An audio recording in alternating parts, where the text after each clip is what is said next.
injineer cali jaamac xuseen waa nin runtii shakhsiyadiisa aad u karaamaysan tahay sidoo kalena cadaaladana aad ugu fog yahay marka aad baa u soo dhaweynaynaa waxaan ugu imaaday nin noocaas baa ku jiro inaan maanta ku taageero arkayna ninka injineerka ah oo masna sheekha caalimka ah inuu dadka hogaamin karaan u arkaynaa waxaan markaa ka codsanaynaa jubbooyinka walaalahana inaan walaalayaalow ninkaas cadaaladdan ugu soo rahaya aan garab galno soo dhaweyno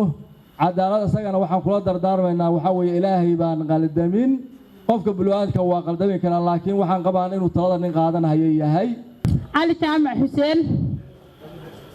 wuxuu ka turjumayaa baahida taalla Jubbaland loona baahan yahay in la helo murashax kaafin kara mayba ku codsadaan walaalkana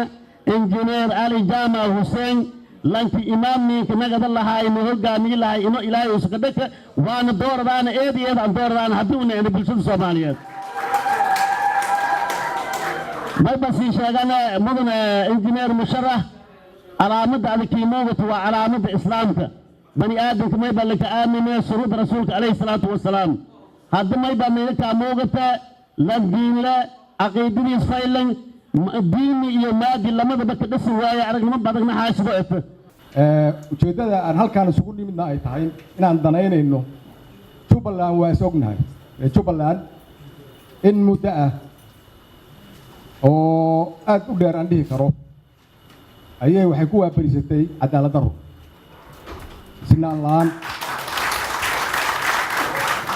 sinaan la'aan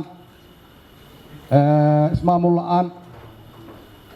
nin kasta oo yimaadana wuxuu isku dayi jiray muquunin uu muquuniyo dadka meesha degan ma ahayn codkooda mid inta lagu doortay garashadooda lagu doortay la aaminay isagana ilaahay si aaminsan oo si cadaalada wax sooro muusan noqon إن شاء الله مانتا وحال كان فديو علي إنجنير علي جامع حسين أو نينا نادي أدو أقانو إلى يران تسلي يرمي سار أقانو أو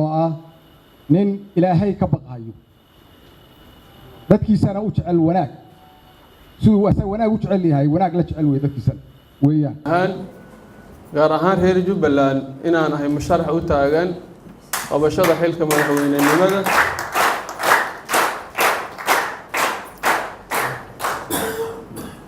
inaan ahay musharax u tahan qabashada xilka madaxweynenimada maamul goboleedka Jubbaland ee la filayo doorashadiisa inay dhacdo bilaha lagu soo aadan idii Ilaahay yiraahdo qorshe hawleedkayga iyo khayrka aan reer Jubbaland u wado asagoo faahfaahsan dib baan ka sheegi doonaa waxaan si jecelahay inaan kulankiina qiimaha badan kaga faa'iideysto anoo soo koobaya aragtidayda ku saabsan si guud dhibaatadeena dana reer Jubbaland halka iyo wadada loo maray inteena reer Jubbaland baan maxaa yeelay anigu waxaan aaminsanahay ummadda Soomaaliyeed saddexda gobol qoys iyo qabiil aan degin inaanu jirin percentage-ka iyo tirada iyo sida la isu dheeriyahay ma waxaan ka hadlayo laakiin waxaan hubaa aqoonta iyo khibradda aan u leeyahay deegaankaas maadaama ka soo jeedo kana soo shaqeeyay in ummadda Soomaaliyeed ay ku wada nool yihiin waana waxyaabaha wanaaga oo hadda xildhibaanku uu tirinayo qaybo badan oo ka mid ah oo ay gobollada kale kaga duwan yihiin saddexda gobol Jubbaland loo bixiyay